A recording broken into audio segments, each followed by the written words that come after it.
పెళ్లి కాని పోరికి 4 లక్షలు ఏమి అవసరమే? వాటితో ఏం చేసుకుంటావు? నువ్వు అడిగింది 5,000 10,000 అనుకున్నావానే?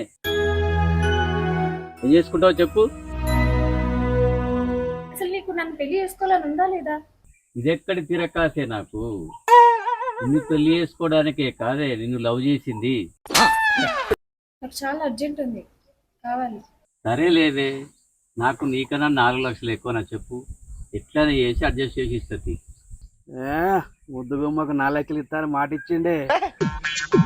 మాటిచ్చుడు సరేనే, ఇప్పుడు 4 లక్షలు ఏడికలు తెస్తాడు? 4 లక్షలు ఎవరు ఇవ్వాలి? ఈ లవ్వరుతో గండా ఉంది నాకు. ఎట్లా చేస్తాడో మరి చూడాలి ఇక. 4 lakhs ఒక 2 days లో ఇస్తావా? ఇస్తా అని చెప్పినా కదనే, ఓపిక లేదా? ఉడుకుముత్రం ఆగుతలేదానే? ఇస్తా అని చెప్పినాక తప్పుతుందా? కర్మ కర్మ.